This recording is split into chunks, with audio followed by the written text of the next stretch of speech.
Tonight, can a man responsible for some Memphis magic in a bottle bring that love to Ohio? McCauley Williams, president and CEO of B.R. Distillers from Memphis, Tennessee, tonight on Whiskey Business.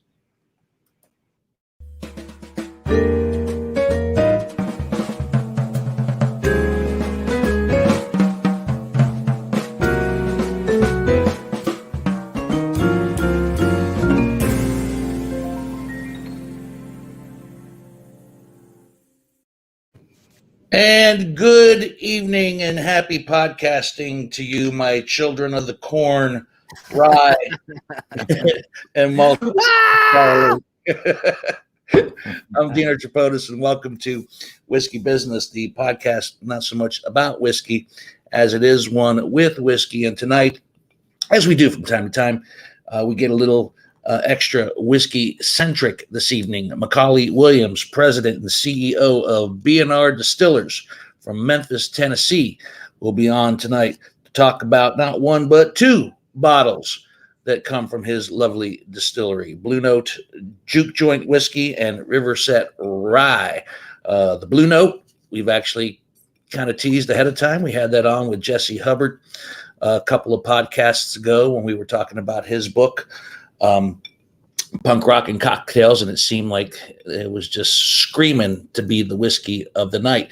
But as always is the case on Whiskey Business, a different bottle every episode. Tonight we have some Riverset Rye from B&R Distiller as well, and we'll talk about the Blue Note in length as well. We'll just recap a little bit and talk with McCauley Williams here in just a little bit.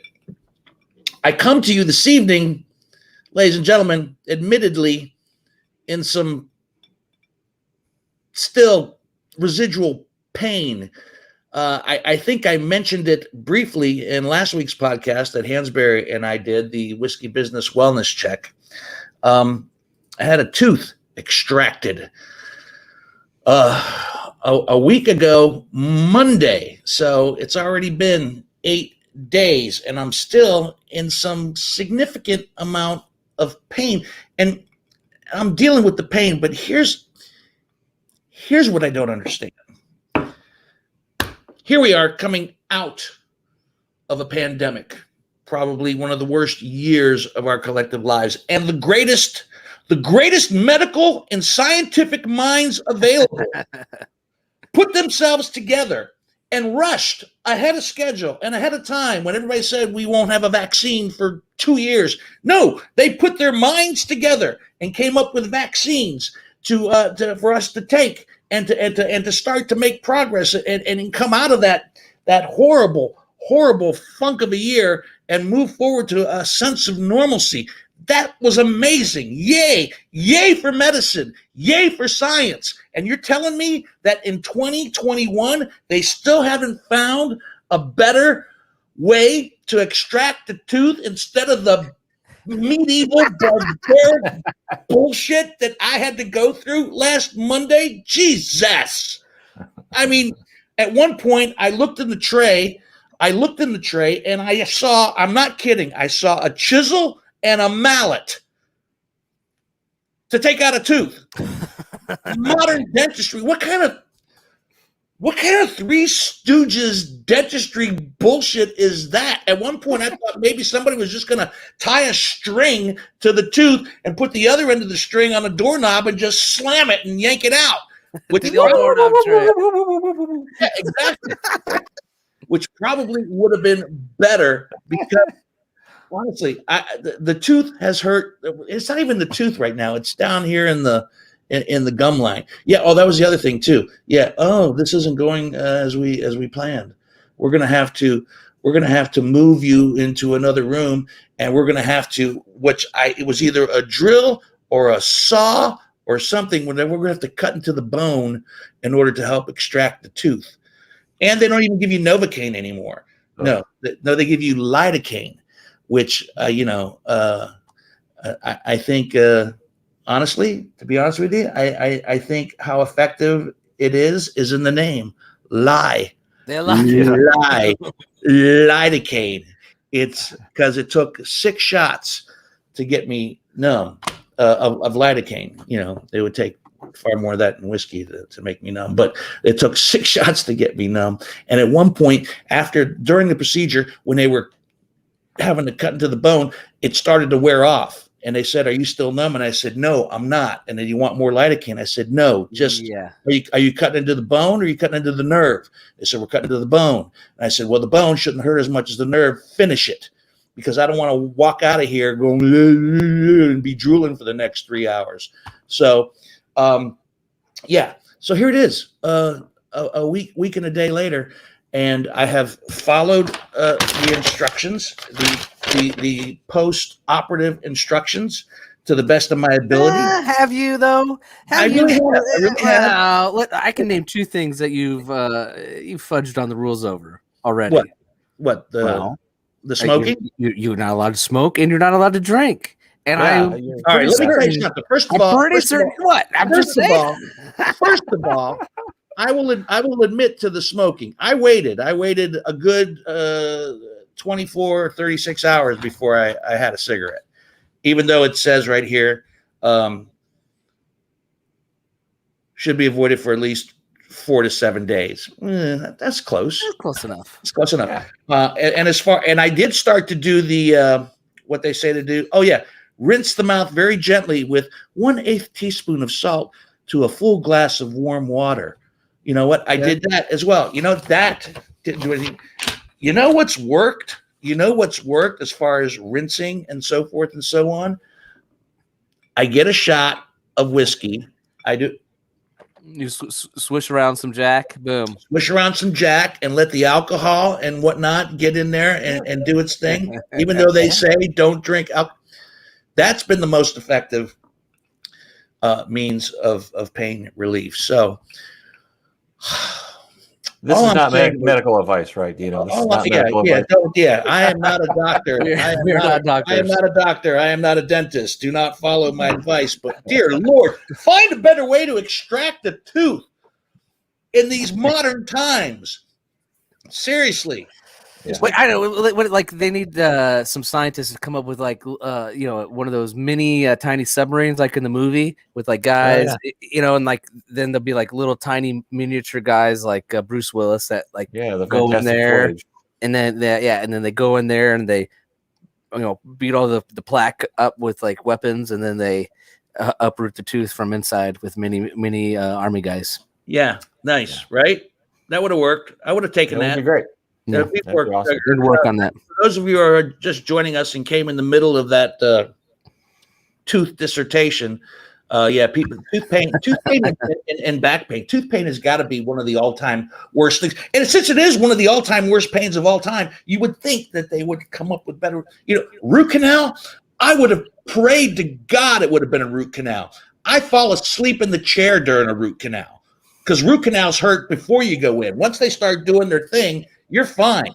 The tooth extraction, ridiculous. Brush your teeth, kids. No, my kids are just starting to lose their teeth, so I've been like threatening them. I'm like, you got to take care of your new grown-up teeth, or you're gonna get all rotten. And I'll like show them pictures of like ugly, gnarly teeth. I'll be like, this is gonna be your teeth if you don't brush right now. You got brand new teeth that are gonna be in there every day for the rest of your life. You got to take care of them. Yeah, and it started to. That's the other thing too. I had 2 appointments. I had an appointment with the root canal place to see if it was needed a root canal. Couldn't get in until Wednesday. Had an appointment with the extraction place. Couldn't get in until Thursday. So on Monday, I went, and this is not a knock, this because they were wonderful. I went to the OSU Dental Emergency Clinic, where you actually have students working on you as well. It's like the barber college where you get a discounted haircut. Exactly.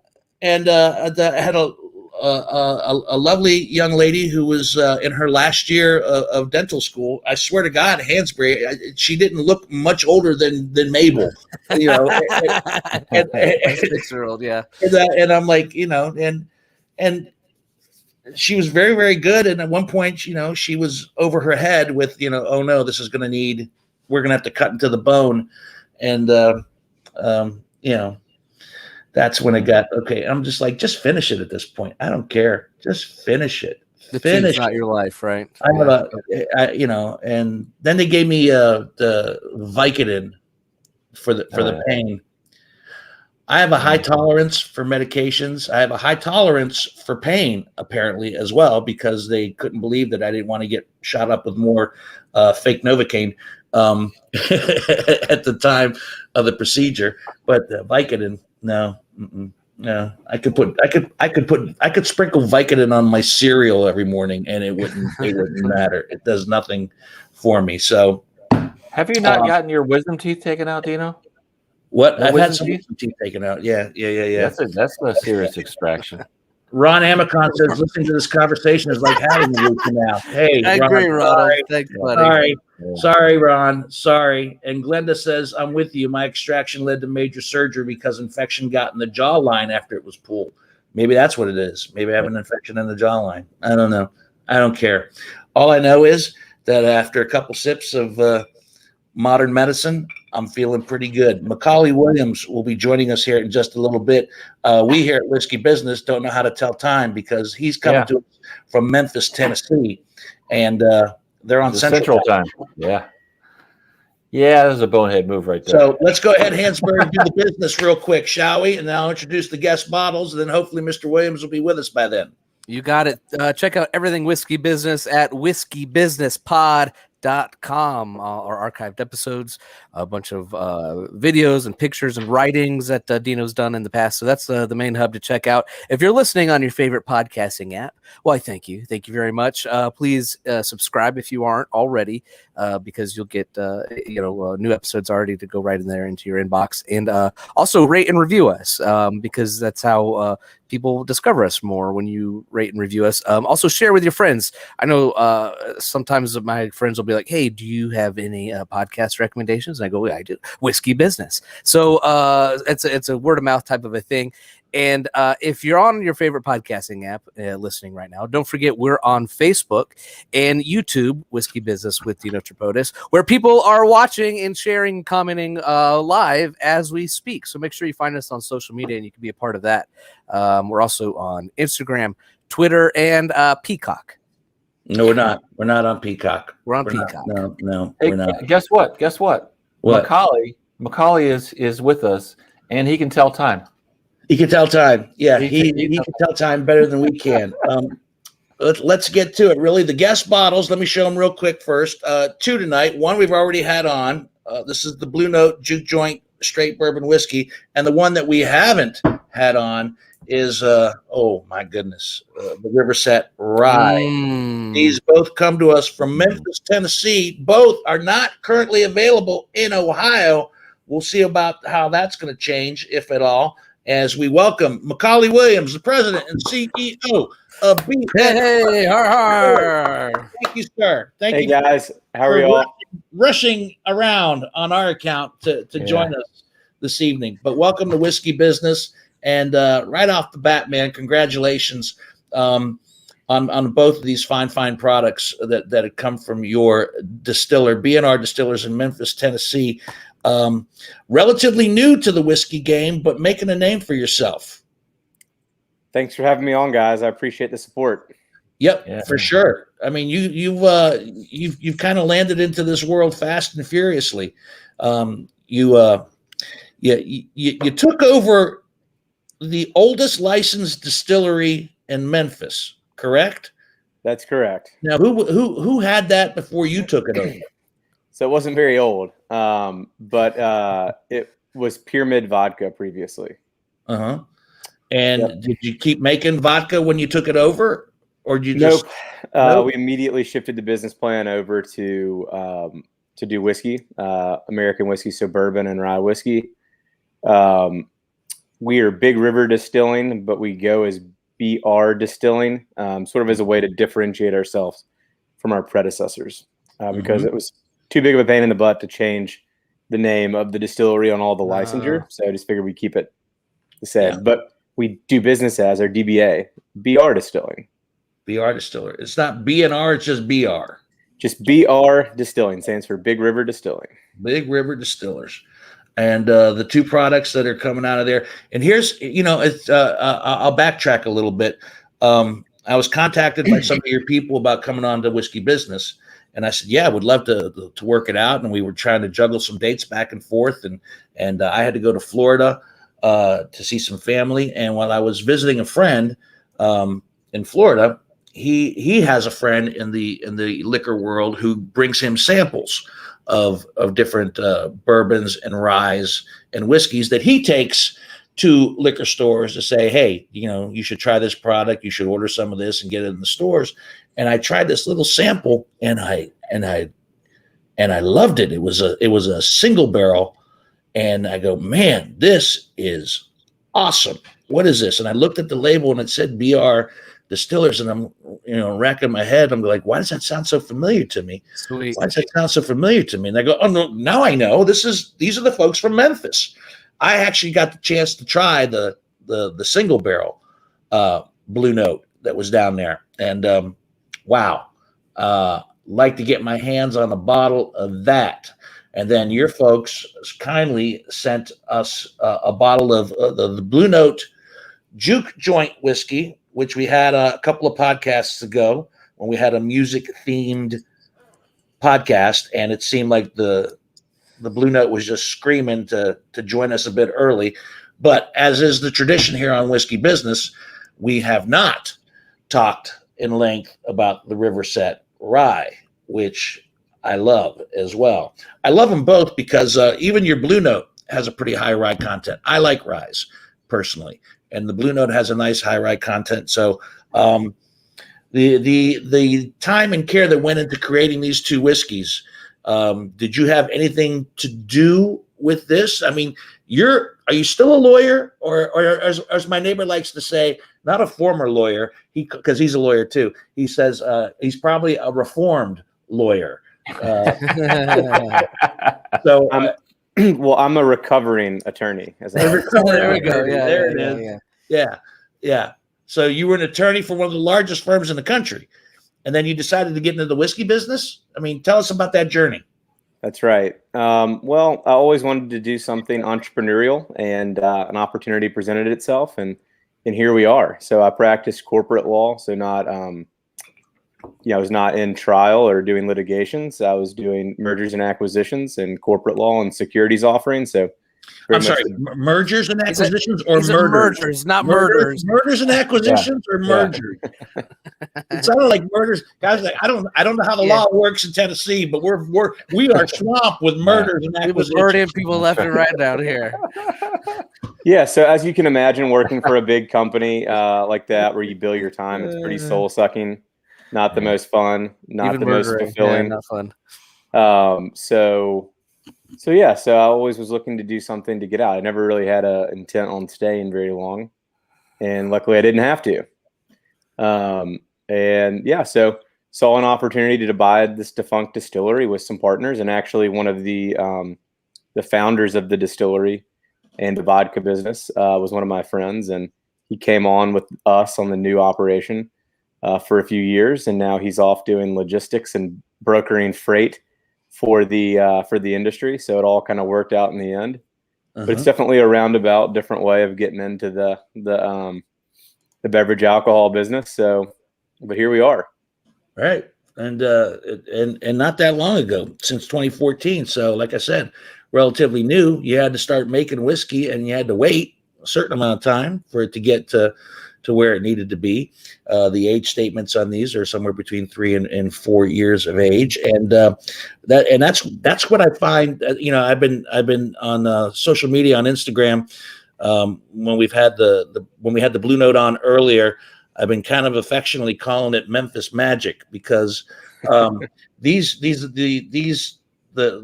tasting notes on these are deceivingly wonderful for as young as they are.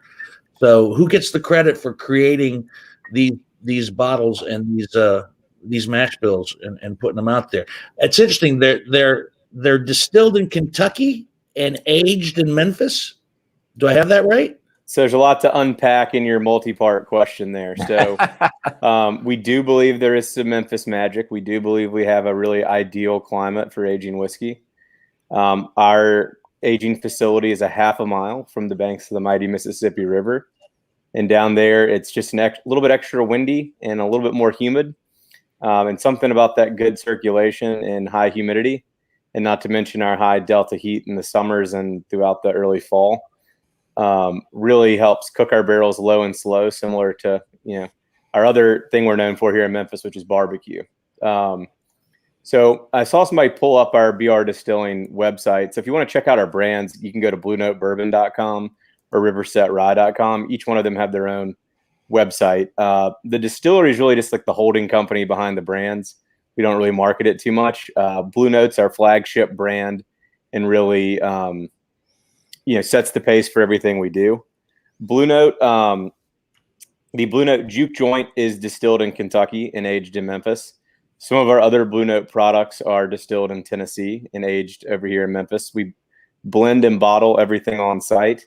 And then over in the Riverset brand family, that is a Tennessee rye whiskey. And that is distilled in Tennessee and aged here in Memphis. Go to, I don't even really honestly know why we have the Distillery website, because all we do is promote the brands. But I tell you what, the photos on your website are just gorgeous, man. You guys did a really good job on your website. Yeah, thank you. I appreciate that. Yeah, we got some great pictures. We have a great team. As to who gets credit, it is a team effort. There are 20 full-time employees in the company, whether they be in the back office, operations, or on sales. And it's definitely been a team effort to get there. But I definitely, as I'm not just handling, strategy and numbers, very hands-on. I was very much involved. I selected the names along with our team and created the designs. We did all the packaging designs in-house with the help of a friend. And we created the mash bills. I have gotten pretty into bourbon and American whiskey, as you might imagine. So I've kind of studied it as my full-time job for the last 5 years. Were you a whiskey drinker prior to this? Yeah, I was, but I was not probably as into it as y'all are now, or some of your listeners. So I definitely didn't listen to any podcasts or collect. I enjoyed a bourbon. I've never really had rye whiskey. And in law school, I started to get into, nicer bourbons. Growing up, we drank the cheapest thing we could possibly get our hands on, and that continued through college. So the first whiskey I ever had, I was telling somebody this the other day, was T.W. Samuel's, which is 20% whiskey, 80% vodka, and artificial coloring. Oh my God! That sounds disgusting. We used to buy that in high school at liquor stores here that didn't even check your ID. You just go in and it's like, well, I only got $8. What can I buy? And well, you can buy a handle of T.W. Samuel's. Which is actually the Samuel's family. Of course, are famous for starting Maker's Mark. So that's cool. So interesting. They classied up a little bit there. Yeah. And I probably shouldn't be admitting on air to my high school deviant nature, but welcome to the club. Yeah, but obviously since we've gotten into it, I've gotten really into it and have a pretty big collection. And I now read everything I can get my hands on related to the industry, listen to as many podcasts as I can bear, and it's just been fun to dive into it. And folks like y'all, I say, are now really becoming the fourth tier of the 3-tier system. You have your suppliers, your distributors, and your retailers, but the influencer faction, and then just the not only y'all, who I would consider to be influencers, but your fans, the fanatics. I mean, the collectors, carry so much weight in a given market that I say that it's really effectively the fourth tier, because what y'all say is good and what y'all say you like will influence the taste and purchasing patterns of the average consumer. So it's been really fun to see that. And that, has really taken hold in the last just couple of years. So that's why it's an honor just to be on here and chat with y'all, because your opinion does matter. He clearly doesn't know us. We consider it to be a pleasure to have you on, especially the fact that, when I come across something, and like I said, that was a happy accident down in Florida, but it made me even more excited to have you on the podcast, because you're currently, unless the information is not updated, I think you're in 13 states now with B.R products, right? 13, and Florida being one of them. Florida is one of them. It's 15 now, thankfully. Now it's 15. So we're growing. Yeah. And is Ohio? I immediately mentioned this product to my friends at Ohio Liquor, and I said I stumbled across something that is absolutely delicious and it needs to get here because you're currently not in Ohio as we speak. Now, are there plans to come to Ohio? Absolutely. Ohio is that not only, as we see every election year based on your electoral college, but that, obviously represents the population. So it's obviously just a big state population wise, but y'all drink a lot of whiskey per capita on top of it. We get a lot of folks from Ohio. So you had a large populous state, with a high whiskey consumption per capita, and it becomes, a key to building any sort of whiskey brand or business. Right now, we're primarily focused on the Southeast and Midwest. Kind of the West. The Midwest is such an amorphous thing too. You gotta have like your Northeastern Midwest, your Great Lakes Midwest, and like your West Midwest, like your Kansas or whatever. So we're kind of in Missouri, Kansas, Oklahoma, Texas, Colorado, that kind of swath of the Midwest and the beginning end of the mountain western states, and then the Southeast. We do have plans to expand to Ohio. We just want to make sure when we do it right. I don't just want to sell in a handful of cases. I'd like to, really try to put together a good plan and gain market share. Sure. It's definitely on our, 24-month horizon game plan. I hope so. I know that they, said that they were going to have their brokers look into it. And we don't want just a couple of cases. We want, if we're going to get it, we want to get it good. We had a couple of people reach out to us from Ohio, so that could have been your doing. I believe. Yes. It's a small world, It's a smaller city, my friend. As soon as I got back from Florida, I emailed my friends over there and said, check this out, because I seldom do that when I come across something that's not in Ohio, where I say this is good. And also, which we're big fans of here. When we started whiskey business, we said there are so many great whiskeys that are $50 and under, and the Juke joint starts at like $29.99 retail, and depending on where you get it and where you're living, it might be a little bit more. But even the small batch is $49.99, and then of course the single barrel, as it should be, a little more expensive, starting at $59.99. And the same with the with the Riverset rye. I want to go back to the actual whiskey for a second and just talk about some of the tasting notes. We discussed the blue note, like I said, when I was with Jesse, but we were talking about more music than we were whiskey at that point, because I knew we'd be talking about the whiskey with you. But immediately I get the oak and the vanilla on the blue note, and it has does it have a high rye content in the blue note? It does. It's 21% rye. 21%. Okay, because that's in there, and maybe that's why I was drawn to it, because as I always turn the bottle the wrong way. As I mentioned earlier, I'm a big fan of ryes. So when I tasted the high rye content in this, I was like, am I gonna totally fall in love with the Riverset, which we'll get to here in just a second. But this is really good. And like I said, the Memphis Magic, because they're fairly young whiskeys, to have so much going on. 3 to 4 years, yeah, they really are. Unfiltered, so smooth, so you get that nice oily taste. And when people say, sometimes when people that aren't in the whiskey know I say oily, that sounds like a negative thing. No, it's actually a good thing. When I said that, because there's a lot of flavor going on in the palate and in the nose. I love their smell. I already had one of each, and they smell. Right? I haven't had the rye yet. So no, we haven't touched the rye yet. Slow down, Whitney. Slow down. Go back. Slow down. Yeah, because we're doing this remotely. Because you're in Memphis, I actually had to fill little bottles of each one, look at John. Yours looks even smaller. No, I gave you each two bottles. I gave you each two. Good Bogart and the juice, Dino. So where are y'all in Ohio? Are y'all in Columbus, Ohio? We're in Columbus, Ohio, awesome. Yes, and we had, like I said, we had the Blue Note on the podcast, and so they both got to taste the Blue Note here live in person. But then the Riverset and more Blue Note, I had to put into little like bottles. a cologne bottle. Mhm. Yeah. Yeah, so just back to the whiskey, it's a 70-21-9 mash bill. So a little higher malt too than some. I think the malt definitely shows in the product. When designing this, we wanted it to be an everyday drinker, everyday sipper in terms of price.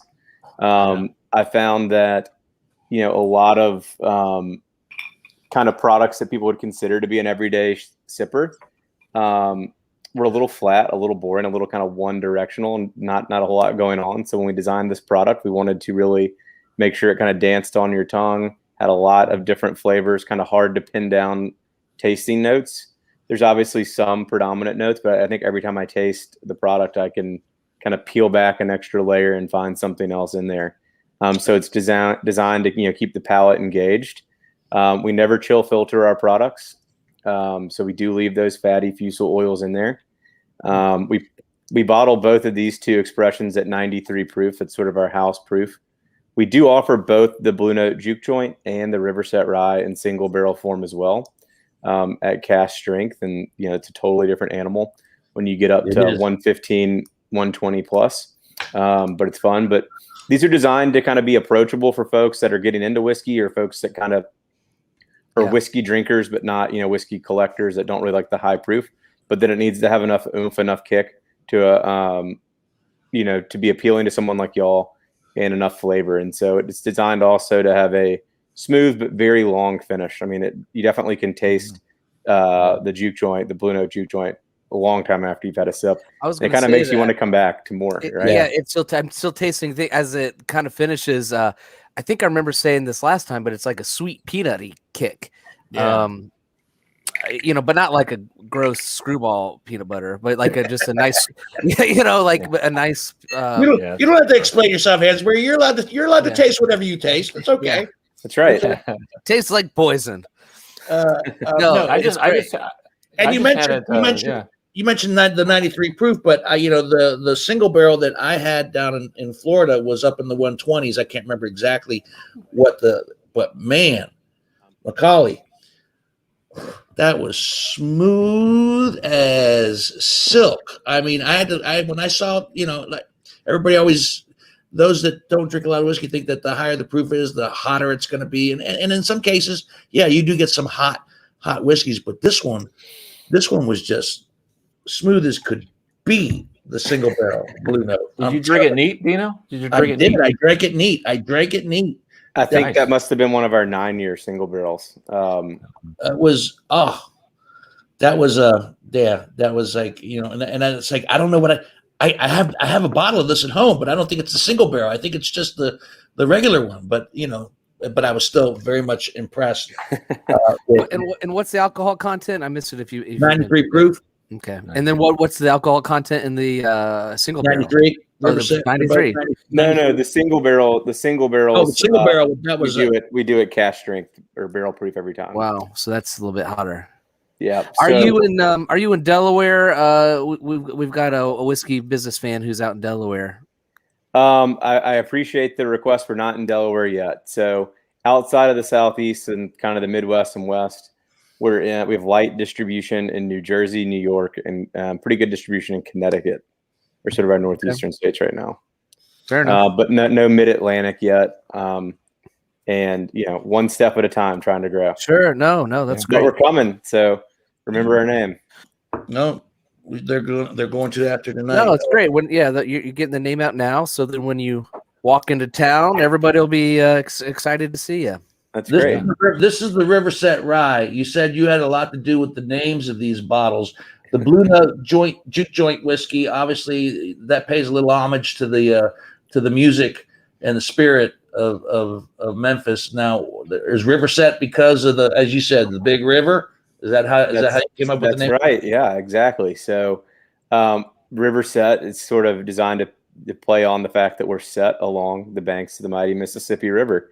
We see those, now they're mostly barges going up and down the river, but back in the day, it would have been that Mississippi River steamboat or paddle wheel. And those boats, the old steamboats, hauled barrels of whiskey up and down the river back in the day. And they, it started off with the flatboats, then it went to the steamboats.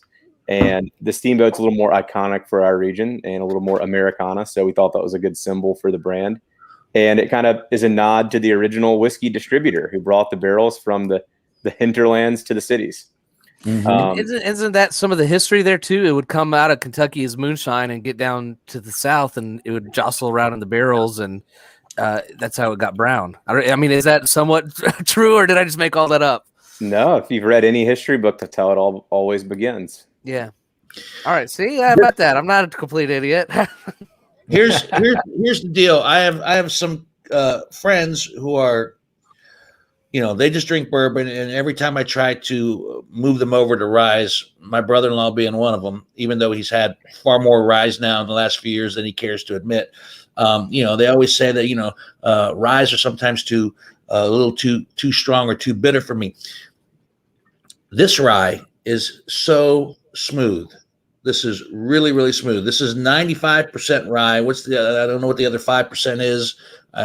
Malted barley, but 95% rye. So, immediately, both in taste and in nose, I pick up on a lot of fruit, peach, orange peel. I can sense that right out of the gate, and then the actual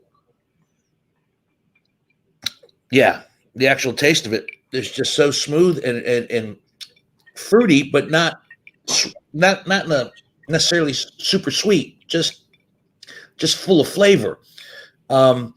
This one has what I would consider to be, for me anyway, I wish the finish was just a tad longer because I enjoy it so much going in. This has like a medium finish for me, but still damn fine one. Not to take anything away from it. That's just going to make me drink more of it. That's all. So we found that when looking at the rye market, one, a lot of rye comes out of Indiana, right? And MGP's products have a very distinct taste. They make damn good rye. Bullet rye is a rye that comes out of there that I think we all know. And when we first started, Bullet owned around 50% market share in the rye category. So that's a huge market share of one spirit category. And then the rest of the ryes were coming out of Kentucky. And there's a couple of groups that kind of chased the MGP flavor. And then there was sort of this other faction that went for the bold, kind of punch you in the jaw, really spicy, really cinnamon rye. And so if you kind of look at them on a flavor wheel, they either gravitate towards like these huge cinnamon spice bombs or kind of the more MGP mint dill note that comes through. And we wanted to do something that was different. Not that either of those are bad. There's a number of products in either one of those two kind of camps, if you will, that I really enjoy. But we wanted to differentiate ourselves. And so, Dino, you hit the nail on the head that we went for a fruitier floral note in this. And definitely there. It definitely came through way more even than we imagined. And it's just super approachable. I call it a gateway rye because, like you, I find that there's so many people out there that just say, "Oh, I don't like rye," and it's like, "Have you ever had a rye?" No, it's not too funky. Yeah, and it reminds me actually because I love Sazerac. And ryes. I've mentioned this in the past 4 years we've been doing this podcast. Ryes have come into their own in a big way. I mean, I see just as much shelf space now for the ryes as I do the bourbons, and rightfully so, because it is a different taste. But people who are not experimenting and moving into the rye world are doing themselves a disservice to their whiskey palates, as far as I'm concerned. And this I could dismiss this bottle in an evening easily because it's really. You're right. That's a great way. This is a good gateway rye. I used to say the same thing about the Templetons. That if you weren't accustomed to ryes, that Templeton was a good ease into it rye. To start with. But this one right here, damn, well done, sir. Well, I don't know if you heard me or not, but I'm a big Sazerac fan, right? I love their rise, and this is moving close into second place. This is really good, man. This is Thank really you. good stuff. Yep. And affordable. So, Yeah. with a rye whiskey too, we all know the Sazerac or the Manhattan are some of the original kind of foundational cocktails in, mixology. I was actually down in New Orleans last week and had a drink at the Sazerac bar inside the Roosevelt Hotel. I figured I was staying right down the road. I was like, it just seemed appropriate. But our Riverset makes a hell of a Sazerac or a Manhattan. The fruity kind of floral notes shine through in a really pleasant way. Sometimes kind of the more cinnamon bomb ones come through, but it might not work so well in the cocktail. I think this makes a great cocktail. So if you're into home mixology, definitely pick up a bottle. But it's designed to be sip neat. It's also just great with like a kind of quick at home remedy of just with a little soda water and some citrus. If a hot summer day, it's really refreshing that way. It goes really well in ginger beer too. Oh wow! Okay, Like a Moscow Mule. Yeah, like a Moscow Mule. We call it a Memphis Mule. It has a little more spice. I mean, Memphis Mule. I've heard that Kentucky Mule. I like Memphis Mule better. Yeah, The alliteration, the Memphis Mule. I can't get over how great this smells. I know that there's a lot of great taste profiles, but these whiskeys, they smell. This is like if I could have the perfect smelling whiskey, this is it. Are you talking? Are you drinking the rye? Yeah, back on the rye now. Yeah, back on the rye. Okay, but they both smell very similar. Well, when we had the Blue Note on with Jesse, who is one of the premier bartenders / mixologists here in Columbus, Ohio, and nationally speaking for that matter too. He's won awards. He was extremely taken with the Blue Note as well. He loved the Blue Note. And he's commented repeatedly in Instagram posts that how tasty it was and all the remarkable things he thought he could do with that. And he's got to get a taste of this rye as well. I think it's exceptional. I want to know a little bit more about you, Mr. Williams. I mean, you kind of said you were in mergers and acquisitions. I mean, you go to law school for a decent period of time, and was the family in law? I mean, what was when you stopped being a lawyer and went into this? I mean, what did your family think? Are you a married guy? Do you have family that said, "What's my son doing? And you're going to do what?" I want to know how this. I want to know some of the more intricate details of this transition from super lawyer to CEO and president of a distillery. So I still am licensed as a lawyer, so I still have to get my CLE painfully every year to keep that license. I figured you sound miserable when you say that. Like you said, did you not want to be a lawyer? Go ask any lawyer if they actually enjoy the practice of law, and I guarantee you 9 out of 10 say, "Get me out. I hate it." Are you serious? That's crazy. I've never met too many lawyers that enjoy it. But and here's my issue, because I have this cinematic version of lawyers. What I've seen in the movies from the 40s and the 50s, all the way up to the current films as well, and it always seems like that was their passion. That was a calling, much like medicine for some people. So you're saying, like, when you're deciding what to do with your life, you just said, law. Okay, so my father's a lawyer, and he encouraged me.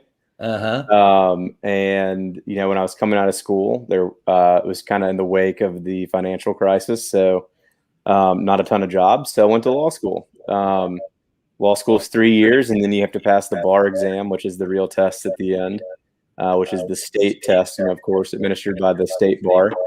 I moved home to Tennessee, so I took the Tennessee bar. Is the most miserable summer of my life studying for that exam, but one of the greatest sense of accomplishments ever when I found out that I passed. You damn near kill yourself trying to pass that thing. Right. And I always wanted to do business. I just figured this was a great kind of foundational or backdoor into some form of in-house role, maybe in the legal department with a company, or preferably not, preferably in more of the decision-making management role with somewhere. Always thought founding my own business would be very cool. I presented the opportunity to a mentor of mine at the law firm and a couple of our clients. Hey, here's this distillery that we can buy effectively for pennies on the dollar. Y'all want to do this? Come in with me. And they actually at the time were looking at this really fancy.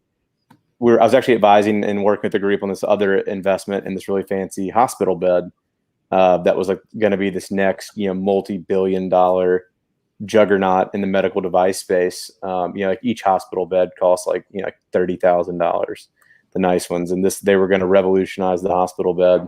And we're at lunch, kind of talking about it, and one of the guys says, I think I'm probably going to be dead before I ever see a dollar return on the hospital bed. But whiskey, I get that. Even if we don't make $1, we're going to have a whole lot of fun in the process, and I can get to be drunk along the way. Yeah, it's either. And so we went into it with hey, we're going to start a business, and it was kind of a hobby business type plan. I mean, of course, we wanted to make money, and not trying to lose anything. But I was going to stay at the law firm at the time, and then months passed, and I kept reading books and kept getting more and more into it, listening to podcasts like y'all, meeting people in the industry. And we'd actually just gotten back from Nashville, which is where the Tennessee ABC is headquartered. We went up there, and I had presented and got our license for the change of ownership in the distillery. And we were back here in Memphis that night, and we're smoking a cigar and drinking some whiskey. And, I was like, hey, not to ruin, the celebratory moment, but I have like this, notepad with all my notes of all the crap we got to do to restart this business that's been defunct and shuttered for the last year. And top of the list is we need somebody that's going to run the company. Because at the time I was just going to stay, at the law firm and just be on the board or, be the lawyer for the company and an equity owner. And they're like, well, hell, we just assumed you were going to run it. And I was like, well, how am I going to do that if I practice law? And then I was like, if we're going to do that, we're going to need to kind of, get serious about the business plan. We're going to need to raise some more money, and I'll quit tonight. I'll put my 2 weeks notice in tomorrow. Yeah. The American dream, Macaulay. Nice job. Yeah, man. And I did. And so I called my fiance after I left. I was like, hey, we're getting married in a couple of months. And she said, what? She was what? kind of like, maybe we need to not just dive head first, but she knows me. I like to dive head first into things. Sometimes you gotta. That's the only way that it will succeed is if you Amen. Go balls to the wall. And so she, once she kind of realized no more billable hours. So the reason why the practice of law stinks, a quick aside, is you bill your time. You bill your time at the big law firms to make money, and you have hourly quotas, and the only way you can get ahead is to bill more time. As we all know, there's a finite number of hours in each day, each week, each month, each year. And as my mentor, one of my mentors told me, when your inventory is finite, you're fucked. And it's very true, right? Because the only way that you can make more money is just to sacrifice more and more of your sleep and more of your personal time. I mean, hopefully over time, your hourly rate increases slightly, but it's a race to the bottom. So once she found out, so I was spending, 9 a.m. Lawyers tend to start a little later, so like 9 a.m. till 10 or 11 at night, most every night of the week, including Saturdays. And it was no fun. And so she realized that was no longer going to be the case with the distillery, a little more normal hours, even though I'm going to just be engrossed in it. And she was all for it. So kudos to her for supporting me. And and here we are a few years later. I'm actually sitting in the guest bedroom. I had an office, but we're having a child, our first kid. Hey, congrats, dude. So the office is now the nursery, and I am now trying to, huddled in a corner, sitting around, baby stuff, the crib that I had to assemble, and the stroller and the pack and play and all this other stuff. Assemble all that stuff before you start drinking. That's my tip. Yeah. I learned the hard way. Pro tip. And also make sure Hansberry will tell you he's got 2 little ones as well. Claim your space while you can. These records, they take up a lot of space. Yeah. Well, we've been looking to move for a while, but as you all know, this housing market's just crazy. So I think we're just going to have to hunker down for a while. Insane. Yeah, you're right. Figure it out. It's everywhere. It's crazy. But that's a little bit about me. Born and raised here in Memphis, Tennessee, went to University of Virginia, and then went to Ole Miss for law school. And then Baker Donaldson was the name of the law firm. And here we are 4 years into our journey since we took over ownership of the distillery, and we're doing well. We have 20 full-time employees. We're about to be our 15th state next month with Louisiana. We have our distribution agreement in place, and our sales are way up. We see a roadmap to profitability and success, which is great, and in no small part, again, due to folks like y'all supporting us along the way. But this is definitely a full-time business, and we're in it to make a profit, and in it to create jobs and make a living at doing it. So if we come down to Memphis, can we like tour the distillery? Do you have like for sure, like a restaurant attached or?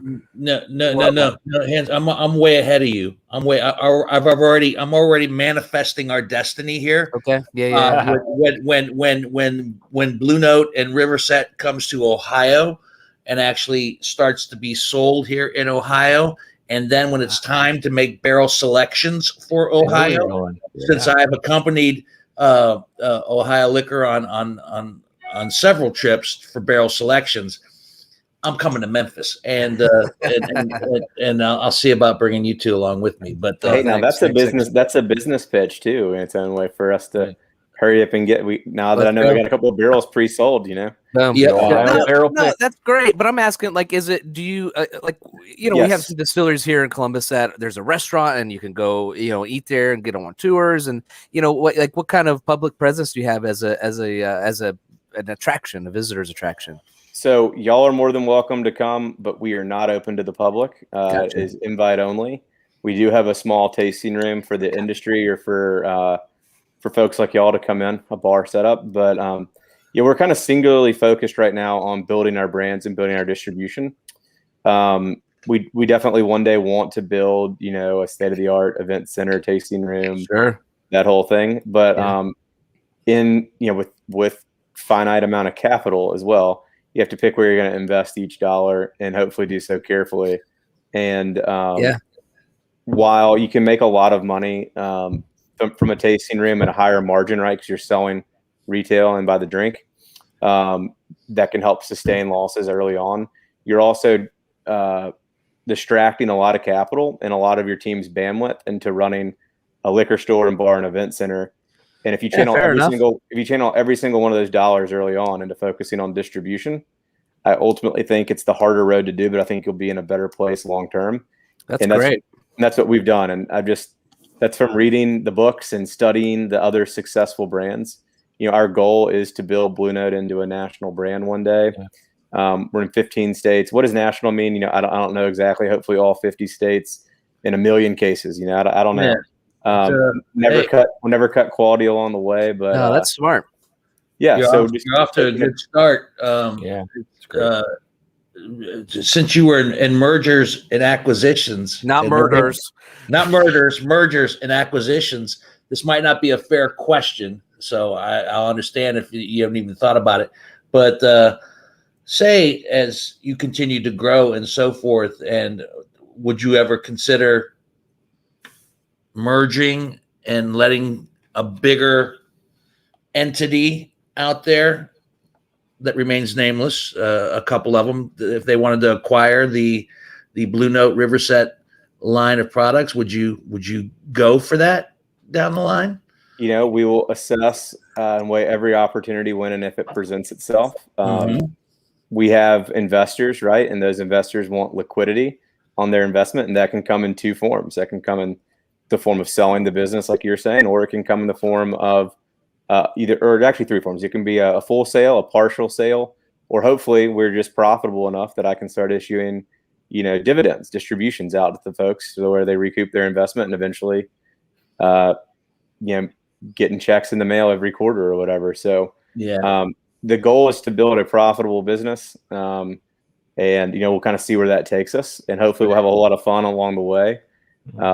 We didn't choose to sell annuities or some form of medical device product or some form of something that maybe could make a lot more money but might not be as fun to do. We're doing this because of our passion for it as well. Most everybody on the team is from Memphis, and we wanted to do something good for the community, give a brand to the greater country that people from Memphis could take pride in. of knowing that it started and is produced here. We want to create jobs here in our local community. Distillery is pretty cool because it creates jobs at kind of every tier, from temp hourly workers to full-time hourly to full-time lower salary kind of operational folks to accountants to legal to kind of more scientists and science-like backgrounds with chemistry and everything when it comes to the actual fermentation and distillation, and then executive level. So it's really like running a little miniature factory, and how you can employ kind of people at every tier within a community, which to me is really inspiring this day and age, is to create actual jobs, local jobs, and it's for a product that hopefully they can see out on the shelf and take pride in it. It's not some tech product that you work and produce, but you never actually see it out on your day to day. There's no greater reward for us than seeing our bottles, at liquor stores across the country, or on the cocktail menu or behind the bar. I got one last question, Dino, real quick. Sorry, you talk about the cocktail menus. I've never been to Memphis. I'd love to go. Obviously, you can see my Elvis stuff. Yeah. If you can, just quickly, can you tell us about the scene? Obviously, I know it's a destination, but is there are there some whiskey bars? Are there a lot of craft cocktail bars? Are there a lot of bartenders that are, Sure. What's that community look like? And are you guys kind of digging into that and being a part of it? Absolutely. So Memphis is definitely a drinking town. We like to have a good time. We're obviously we're famous for Beale Street. So Memphis is considered the home of the blues and the birthplace of rock and roll. And the home of the blues comes from Beale Street, which is a now historic district of juke joints and bars and restaurants. Pretty awesome. Yeah. It's like a miniature Bourbon Street for those that have never been. There's no strip clubs or any of that, but it's just I'm out. It's just good bars and good food and awesome ribs. And then we're known for barbecue too. So we just had the World Championship barbecue cook-off here. We sponsor a few teams. There's all kinds of great barbecue restaurants. We're in the South, so we're definitely a little bit slower to adapt to trends like high scale mixology, but it's definitely growing. And every year there's, pre-COVID at least, there seem to be more and more cocktail bars growing. There's pretty vibrant culinary scene. I would say our specialty, aside from barbecue, is in more lower end white tablecloth, not like the super fine dining, but white tablecloth at more of kind of the sub $40 entrees and less. So there's just kind of more affordable restaurants and food. Not really fast casual, but whatever the tier or two above that is. And oftentimes they have really great cocktail menus that are really affordable, which is great. So there's definitely a great scene here, and the city has definitely adopted our brand, and the bartenders and mixologists and bar managers are getting on board. We have to make sure that our product does not only taste great, but it's affordable and can work with their economics, which is a real challenge for a lot of folks in our industry to do that and make the numbers work. But we're making it work, and it's growing, and it's really exciting and really rewarding to see it. There's actually a new hotel that opened up just down the street from my house, and they're featuring 3 cocktails with our products, 2 with Blue Note and 1 with Riverset. Nice. That was pretty cool to see that on the rooftop bar. That's so it's a slow build, It's a nice little badge of honor when some nice places actually start using your product to make certain cocktails. I've only heard you say y'all like 2 or 3 times. And it was are you originally from Tennessee? I am born and raised. Born and raised? Yes, sir. In Memphis? In Memphis. Wow. Mm-hmm. Okay. Because local boy done good, right? Yeah, local boy does real good. Good. Once again, folks, I was looking through the now 15 states. What's the closest state to Ohio that we could, if somebody wanted to take a road trip to get themselves some Blue Note? I'm trying. What's geographically speaking, what's closest? I know Kentucky's close to us. We're not in Kentucky either. It seems wrong. You distill it in Kentucky, but you can't sell it in Kentucky. That, my friend, is bullshit. That makes no sense. Hey, we plan on getting into Kentucky. We just figured with our Tennessee ties, Kentucky folks like Kentucky things. Yeah, that's right. So, Kentucky. Actually, one of my cousins is watching. He's from Kentucky, and I need to bust his balls and say, "Get it." He needs to represent. Yep. So it's part of our expansion footprint. We'll do probably Kentucky and Ohio at the same time. Right. So I don't want to misspeak here. I don't know what the shipping laws are, but I'm willing to bet that some of our shipping partners ship into the state of Ohio. And correct me if I'm wrong. Certainly not trying to encourage anyone to do anything illegal, but the good folks over at Sealbox are big supporters of us, and you can order the product online at sealbox.com. Yeah. So that would probably be the easiest way to get it. You're not. No, that seems fine. You know, because my bottles got here safely in that method.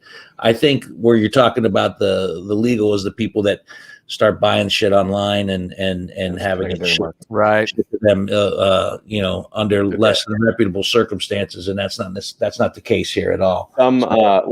Some states it's legal, some it's not. It's sort of a really weird area of the law within our industry, but yeah, I got a letter from the ABC in New Hampshire telling me to cease and desist shipments. I think we sent a bottle just to like a family friend. It wouldn't even cease and desist. Yeah, it's New Hampshire. Stand down. I was like, okay.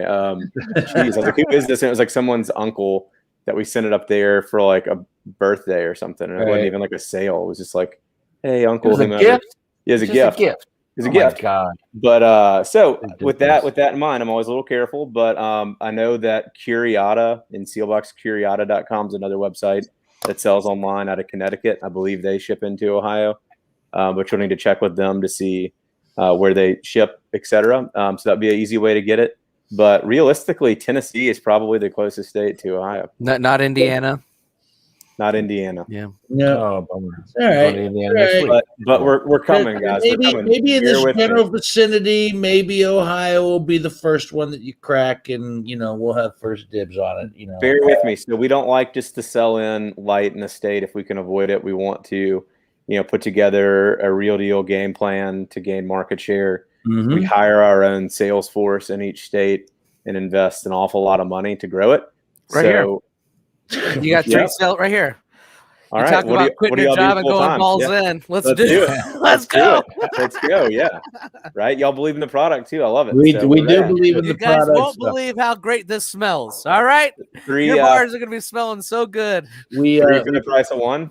We believe in the product. We believe in the power of podcasting. We believe. We're going to start wrapping things up. Our guest has been McCauley Williams, the president and CEO of B.R. Distillers. The product that we've been talking about, the Blue Note Juke joint whiskey, available in a small batch, also in a single barrel. And I'm going to have some more of this after the podcast. The Riverset rye, which is absolutely, he mentioned that it's a good gateway rye for those of you who will seem opposed or, no, I don't want to try rye. If you ever get a chance to try this one, you'll change your mind about whiskeys. And speaking of the power of podcasting, I also want to mention that Hansberry and I mentioned this on last week's podcast. As you get bigger, Macaulay, we are going to get bigger as well. We are in the process of boarding with the Evergreen Podcast Network, which was listed, I believe, number 9. I might have that number wrong, and we did it. Yeah, we did it. As one of the in the top 100 emerging podcast networks. Awesome. They have either had the good sense or the sheer stupidity to ask us to join their network. I think they asked us to join their network so they make everybody else look really good. Maybe that's it. Maybe that's it. Great podcasts. But we're in the process of boarding with them to expand our brand and our reach as well. So as you grow, I hope that we grow. And if you do end up coming to Ohio, I expect to have chat once again with you, and absolutely and continue this journey. Continued success, my friend. You're off to a great start. I mean, right out of the gate, you got something. It's hard. It's hard right now with the way that the way that whiskey has exploded in the last decade plus. It's hard to be a new kid on the block and make a difference and make a dent. You really got to be good.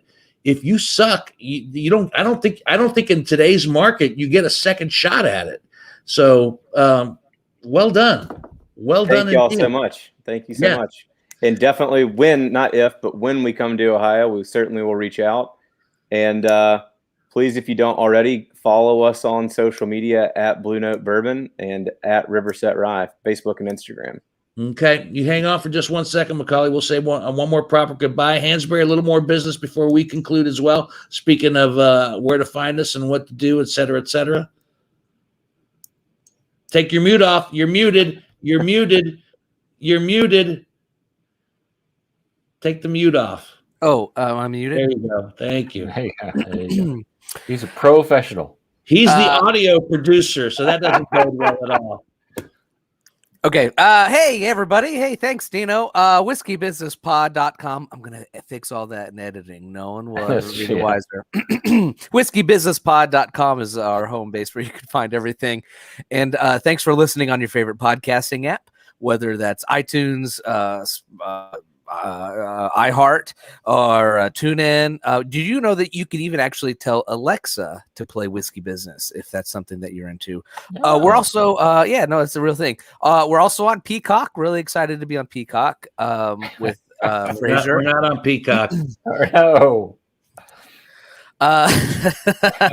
But thank you guys for subscribing and also rating and reviewing us and sharing with your friends. And this is a fun episode, especially because it's very whiskey centric. And Facebook, YouTube, Whiskey Business with Dino Tripodis, where you can watch all of our videos and make sure you follow us because you can be part of the conversation. We've had a lot of great people tuning in and commenting on the show today, which is a lot of fun when you're actually part of our live conversations. Let's see what else. Twitter, and I think that's it. I think we said everything. I think you covered just about everything, even the ones that aren't true. All right. A couple of quick comments from folks. I think we lost Ronald Amicon with the dentistry conversation earlier. Sorry, Ron. but you mentioned Macaulay that that we call Whiskey Business a podcast not so much about whiskey as it is one with whiskey. That's one of the wonderful things I love about this podcast. It's not just about we've have guests from A to Z. We've had astrophysicists on and still trying to get a zoologist. We haven't done that yet, but Catholic priests who drink bourbon, and we cover so much territory. But when we get a chance to be whiskey centric, like we did tonight, we welcome it every chance we get. We do not claim to be whiskey experts. We just claim to be whiskey fans. We are not the go-to podcast for, we're not snooty about our whiskey. We know what we like and we know what we don't like. And these two boys have developed a far better palate over the last couple of years since we started doing the podcast. I don't know what the hell Hansberry was drinking before we started Whiskey Business, but it wasn't good. And John Whitney, John Whitney has become a bourbon connoisseur. Is that what that you call it? It's my bank account says that I'm actually degenerate. A far nicer word than the drunken sot. Yes. Connoisseur. All right. But I'll take the sot part. I like sot. That's a good tuning word. in. Some people actually went to your website and commented on the pictures. Krista said the pics are gorgeous. Sarah Miller said, what do we need to sign to get you guys in Ohio? Did Whitney and Hansberry get bottles, and then you guys gave me shit about all the bottles were? Yeah, look, I'm kidding. Look at this little dinky thing. It's empty now. But Dino did good. He gave us two of each, and he hand delivered them all. And plus, we had some, last week with Jesse or whenever that was. So he did good. Just fun to make fun of Dino when we can. And so everybody seems to be excited. So we hope that we can actually talk about the B.R. products being in Ohio at some point down the line. I know it's a long, tedious process, but you got to start somewhere. And everybody says, wonderful things. Crystal Lively, good old Rocky Top, Tennessee. Whitney, I take offense to this comment. That's my cousin Christy. I take offense to that. Whitney says smaller. You're smaller. Yeah. Well, he's got bigger hands, so you're going too deep. Sarah Miller says excited it's to the try your same product. He's the answer bigger. And Whitney's a smaller. Well, that's another podcast for another time. Damn. Our guest, McCauley Williams, President and CEO of B.R. Distillers, Blue Note Juke Joint Whiskey. There it is. There. And the Riverset Rye. Two beautiful. What a lovely couple. What a lovely couple. Hey, one last question. I'm going to put Macaulay on one last question. If we go to Memphis, what's the one bar we should check out? Go. You got one bar. You got only one bar. Not fair. Silky. You got to check out Silky O'Sullivan's on Beale Street. It's legendary. All right. Silky O'Sullivan's on Beale Street. There you go. All right, and if he's got one question, then I got one question. What's the best barbecue? That's where I thought you were going. They're all great. I'm partial to the Cozy Corner, which is right near the distillery. It's awesome. Hole in the wall spot. Yep. Yeah, my favorite places tend to be just a walk away as well. It's amazing how something becomes a favorite because it's close. All right, man. We're gonna go. Hot dogs. Molly, thank you, sir. Cool. Continued success with everything that you do. Thank you, John Whitney, our video guy. On this, this was airing tonight live on Facebook Live, but also will be available to the masses on YouTube when we officially drop our podcast on Monday. Many thanks to John Whitney. Many thanks to Greg Hansberry, who doesn't know when his mute button is on. And he's got Elvis in the background for his album tonight. I saw that. Fun collection. That's pretty awesome. That's pretty awesome. Continued big things are going to happen. We did this one remotely because Macaulay was in Memphis, Tennessee. But I'm happy to note that in moving forward in podcasts, as things start to open up again, we will be back face to face with our guests on a regular basis. We did that with Jesse Hubbard. I'm looking forward to being in the same room with my boys and our guests as we move forward. Thank you for your continued support of Whiskey Business, the podcast not so much about whiskey as it is one with whiskey. We've enjoyed these 4 and 5 years that we've been with you. Those of you who have been with us from the get-go, thank you. Those who are just joining us, thank you. And we look forward to getting bigger and better as we continue to hitch our wagon to Evergreen Podcast, who's been generous enough to ask us to join their family as well. So on behalf of everybody involved with Whiskey Business, my name is Dino Tripodis, and until the next bottle, see ya.